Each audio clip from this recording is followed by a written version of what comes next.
Been over 65 days I've been without my son. Tomorrow, a Denton County judge could decide if a mother should regain custody of her 2-year-old son after CPS removed him while she sought to get a doctor's second opinion. Welcome to the podcast, It2 Podcast. The acronym meaning, is it important to you? If it is, there's no judgment. If it isn't, there's no judgment. We can voice how we feel with each other respectfully. So really quick, we just wanted to cover this case up with Jocelyn Saunders, a mom in Texas. CPS took her son away, 2 years old. His name is Josiah. The reason they took her son away is because she wanted to get a second opinion for her son. She voluntarily left against doctor's orders because she was not happy about the medication they were giving her son, but she was going to another hospital. And because of originally she took him to the hospital because he had some type of burn or rash, and they ran some tests on him and they found he didn't have sepsis. He has been diagnosed with a feeding disorder where he doesn't intake nutrition well. And do you know this CPS lady wrote that down and said this lady is not feeding her son, and took this lady's son because she wanted a second opinion, which parents have rights to get. And she took this girl's son away from her. And the video I saw, it was 65 days. She's paralyzed from the waist down, the mother, since she's been 65 days without her son. What do you think?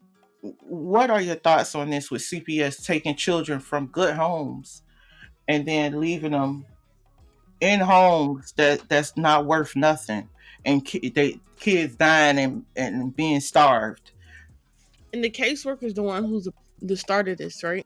Yes, because this lady left, because Miss Saunders left to get a second opinion at another hospital, not to go home and sleep. And she went to another hospital to get a second opinion on her son because she was not happy with the care at the first hospital, which parents should have a right to do. Who gives CPS the right to a stranger to come and take your child away from you? Well, because like you say, everything come around full circle.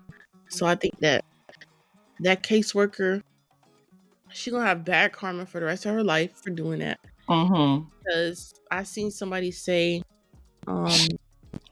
she could have requested for the lady. This is the best thing somebody said.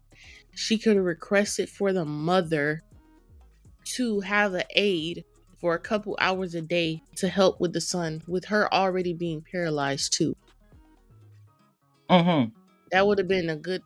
An aide could come. But I don't even think. Well, maybe she did need help, but I don't even think this girl needed help with her son. But even that would have been a better option, right? Instead of just snatching.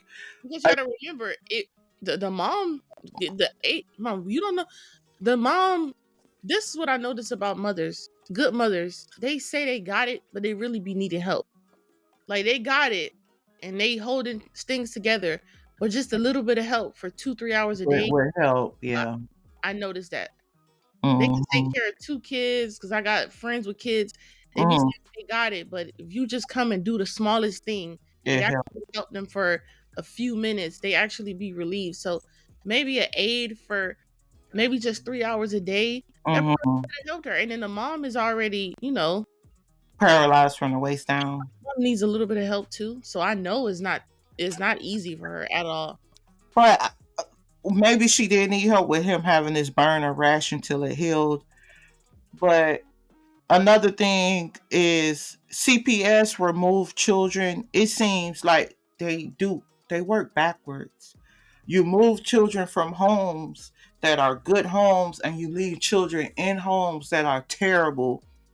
Like on my other channel, I just covered a story with Harmony, the little girl. They gave her to her dad. He had just been released from prison. Do you know this man took his daughter's life, and they didn't know for 2 years that this little girl was gone?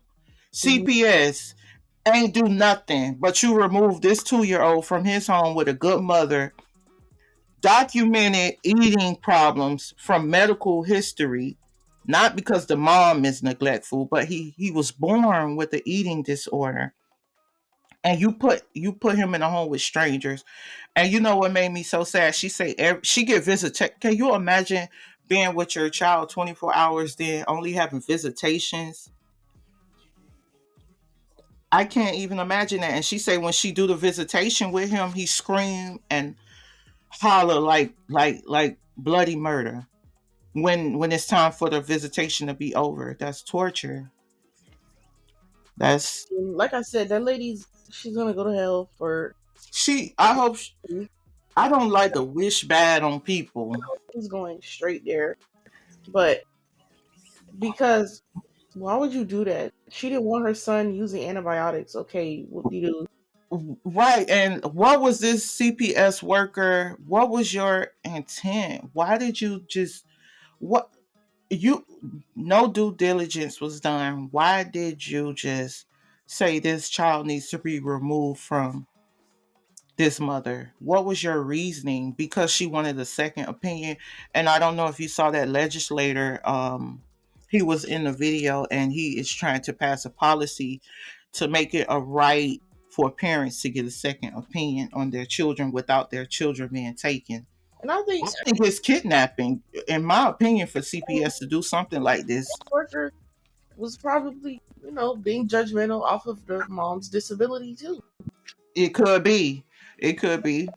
See, I didn't even think about that, but Pretty sure. now that you brought it up, I'm thinking she was being judgmental with this. Yeah, and it tells you when you go apply to work for jobs like this, and Hmm.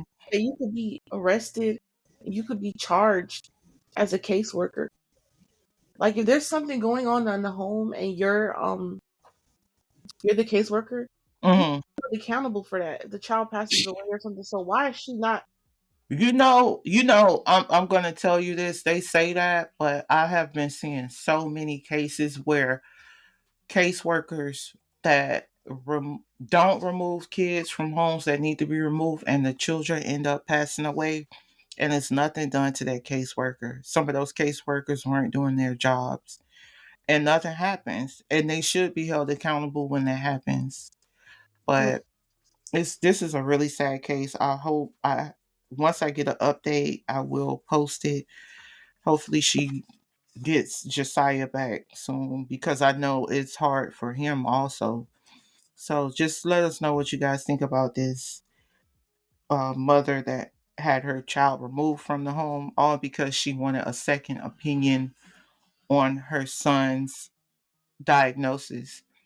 And don't forget to like, share, and subscribe to the channel. And thank you guys for listening.